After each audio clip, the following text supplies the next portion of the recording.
Hello বন্ধুরা, তোমরা সবাই কেমন আছো? অভিয়ান নন্দিতা ব্লগ চ্যানেলে তোমাদের সবাইকে স্বাগত। আমি আরও একটা নতুন ভিডিও নিয়ে চলে এসেছি। তো আজকে আমি আমার মামা শ্বশুরের বাড়ি যাব। সেখানে আজকে একটা রান্না পুজো আছে। তো যারা গ্রামে থাকো তাদের হয়তো এই রিচুয়ালসটা আছে। তো মামাবাড়ির উদ্দেশ্যেই যাওয়ার জন্যই তৈরি হচ্ছি। তো দেখো আমার বাবান সোনা খেলা করছে নিচে, আর আমি তোমাদের সঙ্গে কথা বলতে বলতে দেখো তৈরি হয়েও গেলাম। আমার মামা শ্বশুরের বাড়িটা যেখানে প্রচণ্ড গ্রাম্য পরিবেশ, সেখানে তো গ্রামের পরিবেশটা যে কতটা সুন্দর হয় সেটাই তোমাদের সঙ্গে আজকে শেয়ার করব। তোমরা দেখতে থাকো, আর রান্না পুজোতেও কী কী হয় তোমাদেরকে সেটাও দেখাবো। তো ভিডিওটা তোমরা কন্টিনিউ দেখতে থাকো। তো এদিকে দেখো আমরা বেরিয়েও পড়েছি, আমি আর আমার বাবান, ওর বাবাও ছিল সাথে। প্রচণ্ড রোদ। তো দেখো এদিকে ওর বাবা ওর সঙ্গে সাড়া দিচ্ছে, আর ওর পিসিকে দেখো টাটা করছে। ওর পশু টাটা করছিল, ওই জন্য আমার বাবান টাটা দিচ্ছে। তো দেখো আমরা রওনা দিয়ে দিলাম। এখন আমরা ট্রেনে করে যাব। আমাদের বাড়ি থেকে স্টেশনটা খুব একটা বেশি দূর নয়, খুবই কাছে। তো আমরা হেঁটে হেঁটেই যাব স্টেশনে।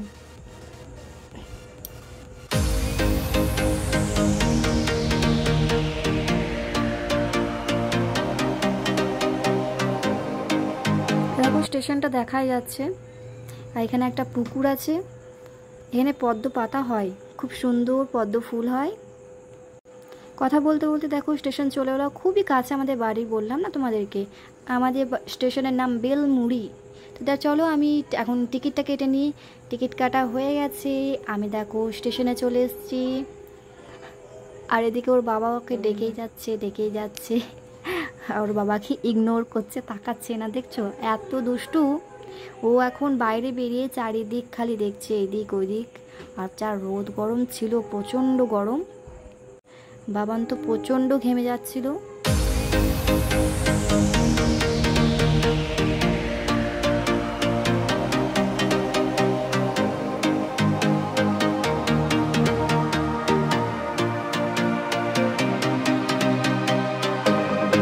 এদিকে দেখো বাবানের খুব জল তেষ্টা পেয়ে গেছিলো, ওই জন্য ওকে জল খাওয়াচ্ছিলাম, কারণ প্রচণ্ড রোদ্দুর ছিল। ওই জন্য ওকে একটু জল খাইয়ে দিলাম। আর দেখো কথা বলতে বলতে আমাদের ট্রেনও চলে এসছে। তো চলো আমরা ঝটপট করে ট্রেনে উঠে পড়বো।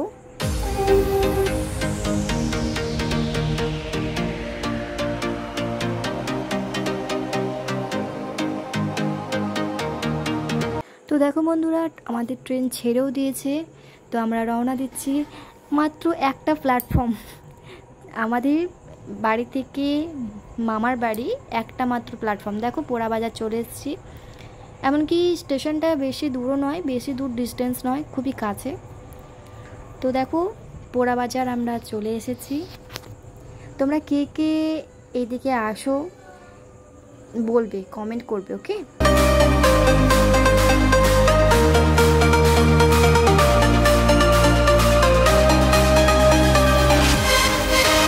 তো দেখো আমরা নেমে পড়েছি। ট্রেন চললো হাওড়ার উদ্দেশ্যে। তো আমরা তো হাওড়া যাব না, আমরা পোড়াবাজারে নেমে পড়েছি।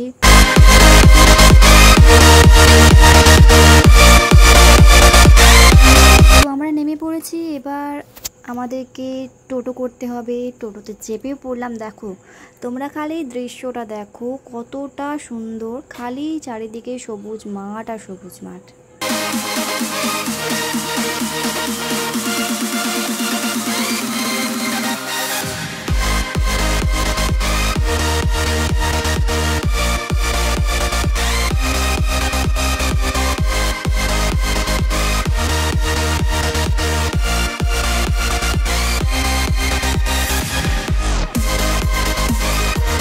তো দেখছো সামনেই তো দুর্গা পুজো, আর কাশফুল ফুটে গেছে। কত সুন্দর লাগছে তাই না?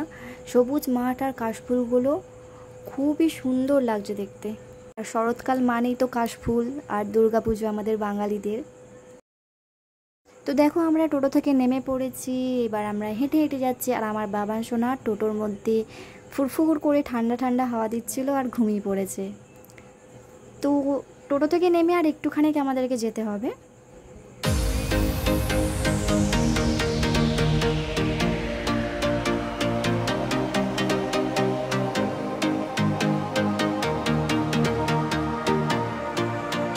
এখানে দেখো কটা ছোট ছোট ছেলে খেলা করছিল। আমাদেরকে দেখো মামার ছেলে সাগর ভাই মানে বড় ভাই আমাদেরকে নিতে এসছে। কতটা সুন্দর দৃশ্য দেখছো, খোলা আকাশ আর নিচে সবুজ মাঠ, কতটা সুন্দর লাগছে। যারা গ্রামে থাকো তারা এই দৃশ্যগুলো দেখেই থাকো, কিন্তু যারা শহরে বাস করো তারা এগুলো দেখতে পাও না, মিস করো। আর তোমাদেরকে আরও একটা জিনিস দেখায়, দেখো এটা কি মিনি বলে, মানে চাষের জন্য এই যে জমিতে জল যাচ্ছে এখান থেকেই যায়, এগুলো অনেক পুরনো দিনের। যারা গ্রামে থাকো তারাই শুধুমাত্র জানবে, আমিও জানতাম না, আমার বরই আমাকে বলেছে। তো দেখো আমরা রওনা দিচ্ছি। আর এইখানটা দেখো কতটা সুন্দর, মাঝখানে রাস্তা আর দু সাইডে পুরো সবুজ মাঠ, মানে মারাত্মক, কতটা সুন্দর। সামনে থেকে দেখলে তো আরও চমৎকার লাগছিল। তো বন্ধুরা তোমরা অবশ্যই কমেন্ট করবে তোমরা গ্রামে বাস করো কি শহর থেকে দেখছো ভিডিওটা, ঠিক আছে? তো তোমাদের পরিবেশটা কেমন লাগছে একটু জানাও। পুরোই গ্রাম্য পরিবেশ, দেখছো কতটা সুন্দর। এখানেতে ধান চাষ করা হয়, আরও নানান রকম সবজি, নানান ধরনের জিনিস চাষ করা হয়।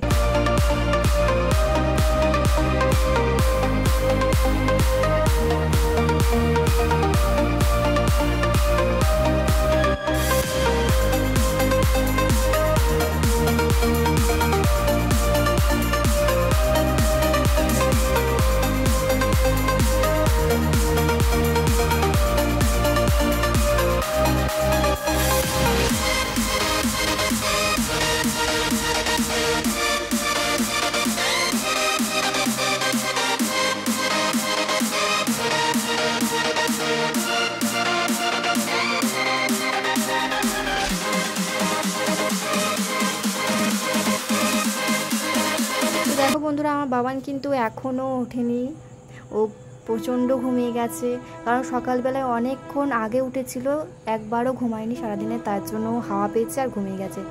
আর এই দেখো এই বট গাছটা অনেক বছর পুরনো, মা দিদাদের মুখে শুনেছি যে বট গাছটা নাকি অনেক পুরনো।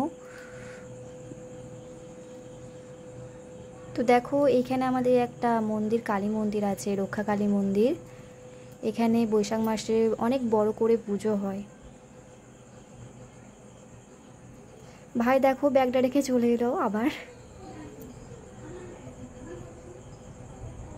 তোমাদেরকে একটু ভালো করে দেখিয়ে দিই মন্দিরটা, তোমরা দেখে নাও।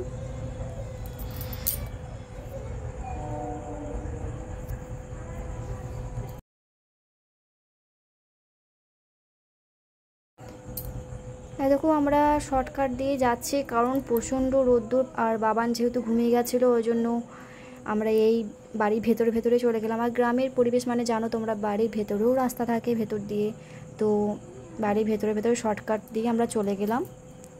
প্রচণ্ড গরম করছিল, বড় রাস্তাও ছিল কিন্তু একটুখানি দেরি হতো, তার জন্য শর্টকাটটাই ধরে নিলাম। চলেই এসছি আমরা।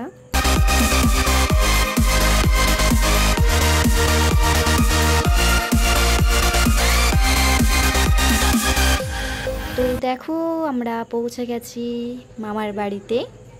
আর এইখানে দেখো আমাদের মিট্টু, তোমরা একটু ওর আওয়াজটা শোনো।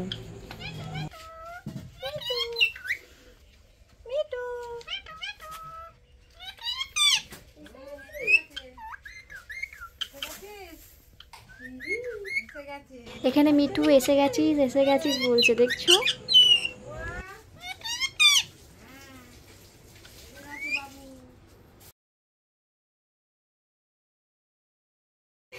এই দেখো এটা দিদাদের বাড়ি, মাটির বাড়িও আছে আর পাকা বাড়িও আছে। এদিকে আমার বাবান দেখো উঠে পড়েছে বাড়িতে ঢুককেই, তাই ওকে জুতোটা খুলিয়ে দিলাম, কারণ প্রচণ্ড যেহেতু গরম ছিল ওই জন্য জুতোটা আমি পাল্টে দিচ্ছি। এদিকে দিদা চলে এসছে, এটা আমার দিদা হয়, দিদা চলে এসছে আমার বাবানকে আদর করছে। এদিকে আমি এদিকে ব্যাগ থেকে ওর খাবার ছিল বাবানের, সেগুলো বার করে নিচ্ছি, তারপরে বাবানকে চেঞ্জ করিয়ে দেবো, কারণ প্রচণ্ড গরম।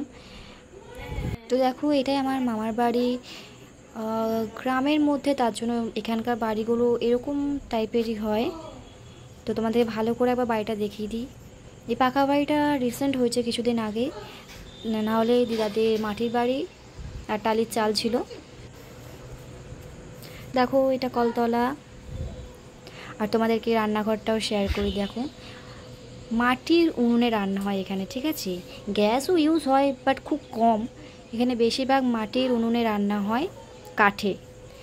আর দিদার প্রায় রান্না সব কমপ্লিট হয়ে গেছিলো, আমরা এতটাই দেরি করেছিলাম আসতে যে তোমাদের সঙ্গে রান্না করাটা আমি শেয়ার করতে পারলাম না, কমপ্লিট হয়ে গেছিলো রান্না। আর দেখো একটা জিনিস দেখায়, গোয়াল চালা, এটা এখানে গোমাতা থাকে, দেখেছো। তো আমাদের আসতে লেট হয়ে গিয়েছিলো, তাই রান্নার শেয়ার আমি করতে পারিনি। তো তোমরা মেনুগুলোই দেখে নাও, রান্না পুজোতে কী কী রান্না হয়েছিল। ওইদিকে দিদা আমরা আসার আগে মা অন্নপূর্ণাকে ভাত বাড়িয়ে দিয়েছিল। আমাদের সঙ্গে মেনুগুলো শেয়ার করি। এখানে দেখো নারকেল ভাজা হয়েছিল, আলু ভাজা, হুপো ভাজা, ওল ভাজা, কুমড়ো ভাজা, বেগুন ভাজা, পটল ভাজা, উচ্ছে ভাজা। এখানে ডাল হয়েছিল, শাকের তরকারি আর মাছের কালিয়া। তো মেনুগুলো কেমন হয়েছিল বলো তোমরা।